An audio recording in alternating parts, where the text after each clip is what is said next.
Varada, good morning. How are you this morning? I've woken up bright and early and keen to get started, and the weather is looking better this morning, isn't it? It was extraordinary rain we had yesterday, and guess who had washing out? Me. And I looked at it and it was nearly dry, and I thought, well, just another hour and that'd be perfect. And within that hour, the heavens just threw it down. Hey, it's just washing, isn't it? And it's just water, and I'll consider it another rinse. We'll see if it's dry today. I left it out there. Should I have admitted that? Yeah, I left the washing out overnight. We'll see. I don't mind telling you that. Gosh, so I wake up in the morning to the news, and I'm in two minds about whether that's a good alarm clock to have. One of these where that you just you wake up to the radio and have it set on Radio 4. And perhaps that's not the right way to start the day. Perhaps I should be doing something gentler or less kind of out there. But at the moment, I wake up to the news.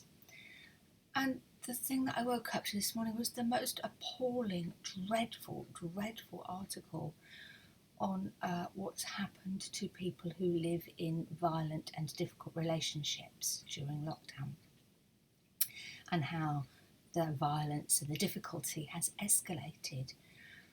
And I listened to some really harrowing stuff, and I thought, my goodness, this is 7:15. And then I felt really guilty because I was worried about how I'd woken up, which was nothing compared to what these people were talking about and the terrible experiences that they've had over the last 13, 14, 15, 18 weeks. Fearing for their lives. What do you do with that? There's a passage in Paul's letter to the Corinthians. He wrote 2 letters, and in the first letter to the Corinthians, there's a passage that you know. It's in chapter 13, and Paul writes this. Love is patient. Love is kind. Love is not envious or boastful or arrogant or rude. It does not insist on its own way. It is not irritable or resentful. It does not rejoice in wrongdoing, but rejoices in the truth. It bears all things, believes all things, hopes all things, endures all things. And in terms of what I'm talking about this morning, that end bit isn't very helpful, is it? And I have heard it said that we should just pray harder and put up, and I don't advocate for that as a position whatsoever. I want to concentrate on that beginning bit. Love is patient, love is kind, love is not envious or boastful or arrogant or rude. It does not insist on its own way.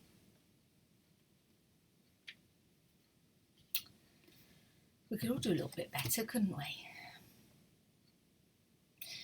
I'm going to have a really good think over this week about what I personally could be doing differently to support those who are in relationships that are not safe to be in.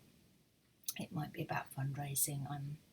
I doubt I can give more time, but I'm going to have a look at that. But in the meantime, we could all love each other a little bit better, couldn't we?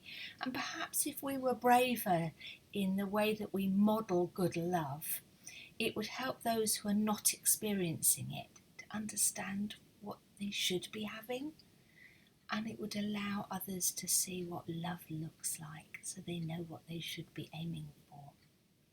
It's certainly a good pattern to show our children and our grandchildren, but also our neighbours and strangers. We could all stand to love each other just a little bit better.